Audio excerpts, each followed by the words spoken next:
Ég heiti Hólmfríður Bryndís, kölluð Fríða. Ég er 35 ára gömul og er framkvæmdastjóri í ferðaþjónustufyrirtæki, fjölskyldufyrirtæki.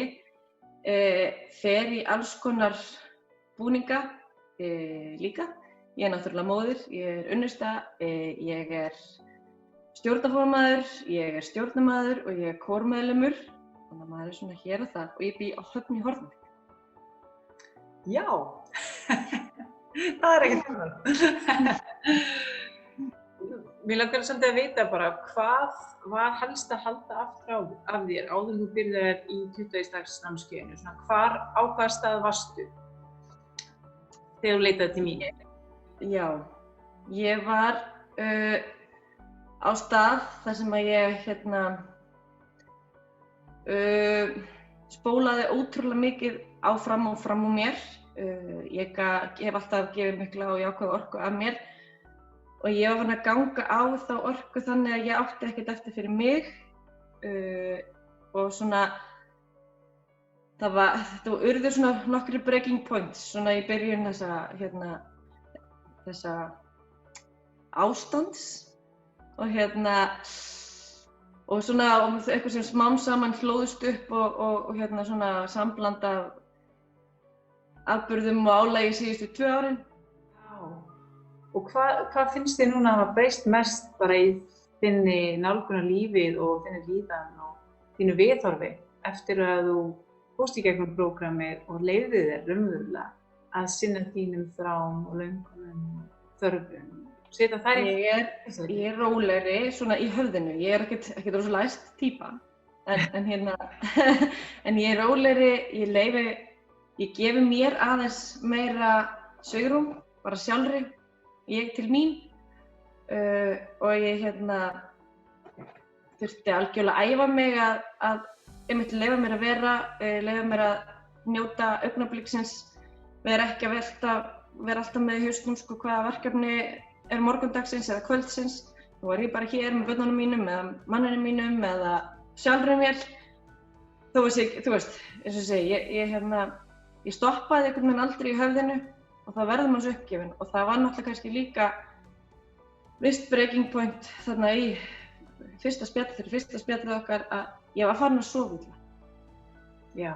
Og þá var þetta að fara að koma í líkamlegum kvillum eða þú veist, þegar svefninn er ekki góður að þá einhvern veginn fer allt að ruglast, hausinn og líkaminn og hugurinn og allt, þannig að þá var eitthvað sem sagði mér stopp, nú verður þú að grípa þig á og þú bara brotlendir.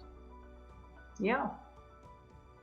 Og einmitt, og hversu mikið ofur er maður þá í raun, brotlendur, sem að færði þig. Akkurat. Hvað er þér nú mögulegt, elskan, eftir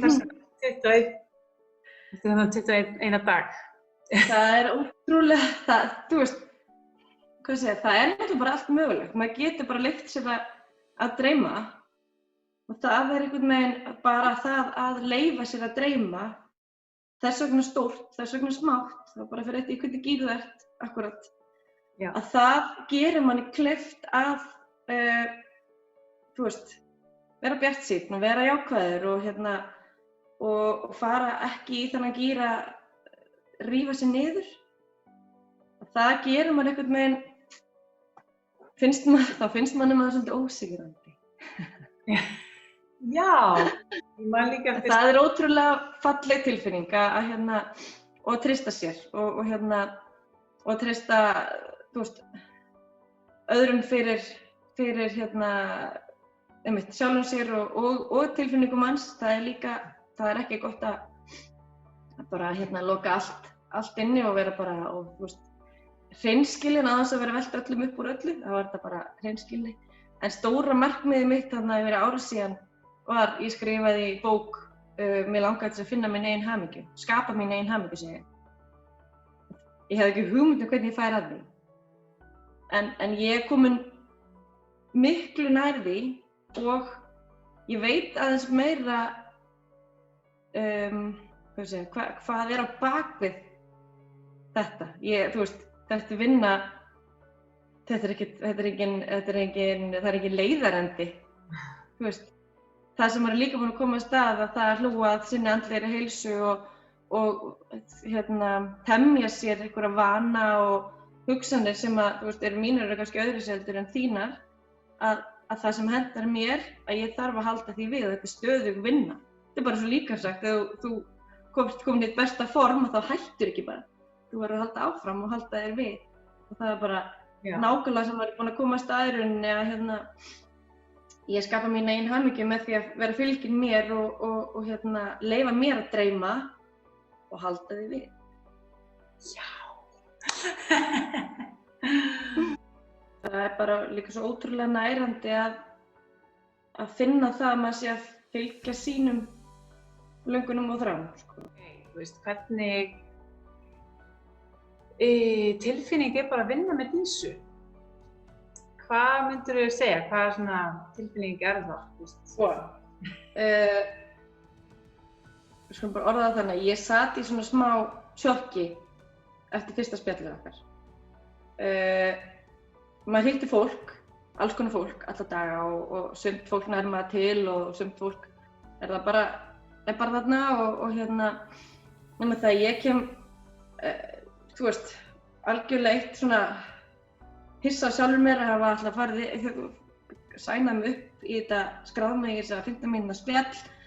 Svo byrjum við að spjalla og við smellum svona saman að ég bara fer að segja alls konar hluti sem ég bara veist ekki svona að væri haustum á mér og ég sat eftir bara í svona sjokki. Og það segir mér að Dísa mín hefur þannig áhrif á fólk að maður einhvern veginn bara opnast og leyfir sér að segja og upplifa hluti sem maður vissi ekki svona væri þar, sko. Það er alveg magnaður hæfileiki, þannig að takk Dísa mín fyrir það. Ég veit þú varst sjokkuð en var það líka góð tilfinning?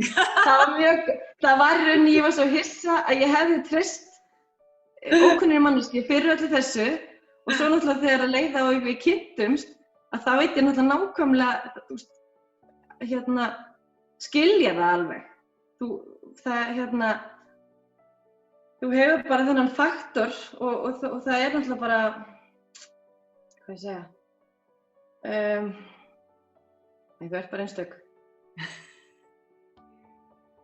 Af hverju myndirðu segja, ef að konur fara ekki í þessa sjálfsvinnu, hverju eru þær að missa af í rauninni? Hvers konar lífsgæðum eru þær að missa af?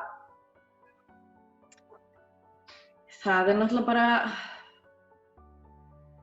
þær eru bara að missa af því í rauninni að njóta þess að vera til. Ég allavega upplifði það að maður var einhvern veginn komin inn í eitthvað box og taldi sér trú alls konar hluti og sagði engum það og þá var maður bara alltaf allan daginn að sannfæra sig einhverja hluti og þannig að þú veist, ég held að það sé í rauninni bara það ég allavega upplifði það að ég varð svona bara náði í orkunum mínu inn á við og finnst ég vera bara farin að lifa svolítið, þetta er svo dramatískt, upp á nýtt, sko. Það er bara eins og það er. Já, en það er samt, eins og ég segi, bara það að geta dregið andann djúpt og bara verið þú sjálfur og fundið að þú ert að fara í einhverja átt sem þú ert ánægð með. Það er einhvern veginn bara ekkert hægt að setja það á blað hversu mikils virði það er og það gefur manni bara ótrúlega mikið frelsi og ég vil bara segja bara það þessi svona ró einhvern veginn sem eða jafnvægi, það er orðið til þess að jafnvægið heimilinu orðið betra, jafnvægið sambandinu mínu, ég finn mun á dætrum mínum, bara ég er meira á staðnum, ég var alltaf til staðar, ég er meira á staðnum og við erum farin að vinna að markmiðum saman Þannig að, og að ná markmiðum og ég finn bara hvað það hvetjandi fyrir alla. Hver ætti að ráða mig til að hjálpa sér og fara í gegnum þetta 21 dags námskeið eða bara ráða mig sem coach og af hverju? Já, ég segi náttúrulega bara allar konur sem eru forvitnar í rauninni, bara lífið og sitt líf og kannski náttúrulega við höfum allar eitthvað að bera og við höfum það er allir með einhver issues og það er allir með eitthvað en við höfum öll rétt á því og við höfum öll rétt á því að fá verkfæri til þess að læra á það eða að gera betur. Þannig að ég segi bara allar þær konur sem eru opnar fyrir því að eiga hvetjandi samtöl, fá góð verkfæri og komast nær því að læra að skapa sín eigin hamingju. Það er náttúrulega bara sign up, Mér fannst ég alls ekki vera tilbúin. Ég held að okkur finnst ég aldrei vera tilbúnar að fara í eitthvað svona út fyrir þægindarammann, fara einhverja djúpa sjálfsvinnu og manni líður sem að sé bara hálf sjálfselskur og alls konar svoleiðis.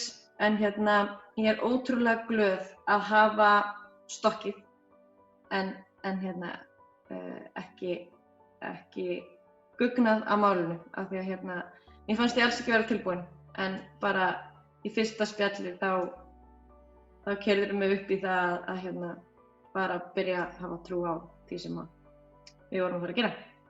Yes! Yndislegt! Takk fyrir að deila þessu með okkur og halda áfram að vera svona dásamlega yndisleg og bara að blómstra sem ofurkona, hamingju sem ofurkona. Takk fyrir mig sem leiðis. Bye!